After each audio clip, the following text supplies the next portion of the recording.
నేనైతే శ్రీదేవి భూదేవి సమేత ఆదినారాయణ స్వామి వారి దేవాలయంలో ఉన్నా. ఇది ఎక్కడంటే కొడకంచి గ్రామం, జిన్నారం మండలం, సంగారెడ్డి జిల్లాలో ఉంది.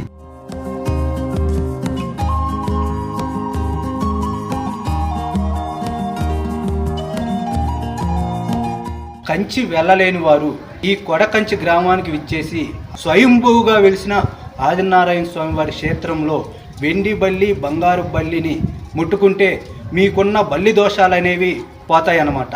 ఇక్కడ స్వయంభూగా వెలవడంతో ఇక్కడ ఏ కోరికలు కోరినా తీరుతాయని చెప్పేసి ఇక్కడికి వచ్చే భక్తులు చెబుతున్నారు.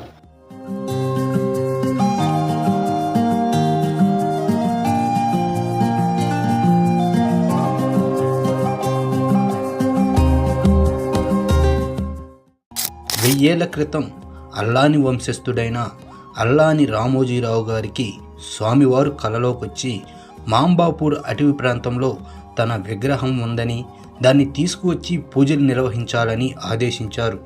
దీంతో అల్లాని వంశస్థులందరూ కలిసి స్వామివారి విగ్రహం కోసం వెతికారు. అయినా ఫలితం లేకుండా పోయింది.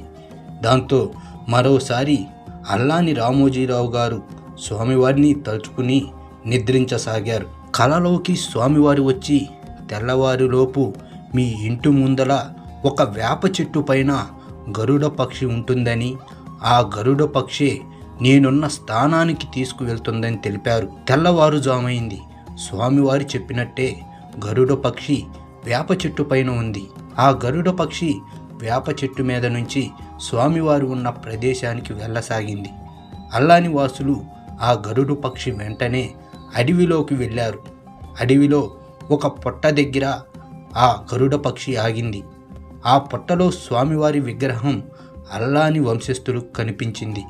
అప్పుడు అల్లాని వంశస్థులైన అన్నదమ్ములు మాకు కావాలని అనుకున్నారు.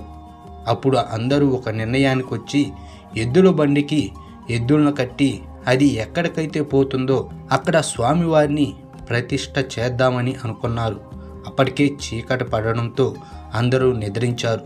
మరుసటి రోజు లేచి చూడగా కొడకంచి ఊరి చివర అడవిలో ఉన్న పెద్ద కొండపైన స్వామివారు స్వయంభూగా వెలిశారు. అప్పుడు అల్లాని రామోజీరావు గారు ఆలోచించారు ఏ విధంగా స్వామివారి పూజలు నిర్వహించాలని.